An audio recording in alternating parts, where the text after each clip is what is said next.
Bien, dans ce laboratoire ici, nous utilisons des techniques d'exploration de la microcirculation.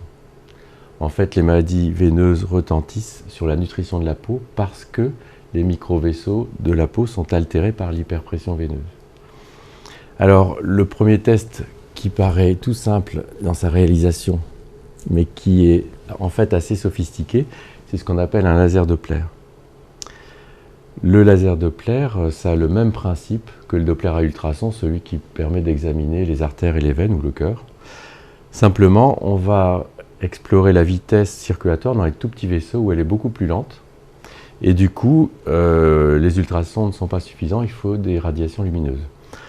On utilise donc un laser, qui en l'occurrence est rouge, et donc à très faible puissance, et qui va donc être envoyé sur la peau et être réfléchi avec un décalage de fréquence qui dépend de la vitesse circulatoire. Donc on mesure avec ça la vitesse de circulation des tout petits vaisseaux superficiels de la peau. Donc vous voyez, c'est très simple, on va juste appliquer sur la peau avec un scotch double face la petite sonde,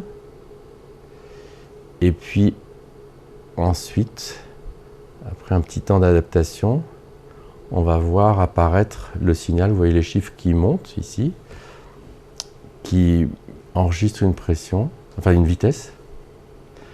Et donc on peut faire ces mesures par exemple pendant les soins pour vérifier l'effet vasodilatateur ou vasoconstricteur, enfin les effets physiques de l'eau par la pression, par la chaleur, par les bulles, etc.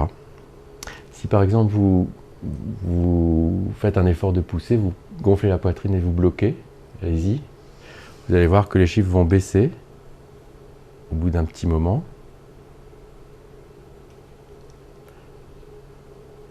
Voilà, ça commence à baisser un petit peu. Vous relâchez. Et avec un petit décalage dans le temps, ça va remonter.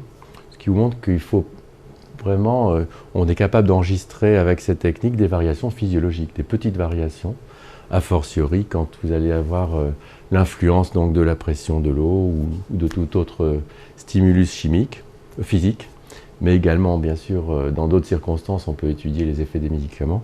On a donc avec cet outil quelque chose de simple qui permet de quantifier avec beaucoup de précision les effets d'un stimulus donc physique ou chimique, et donc de faire de la physiologie, de la physiopathologie, de la pharmacologie, et pour nous ici donc d'étudier et d'optimiser les traitements thermaux.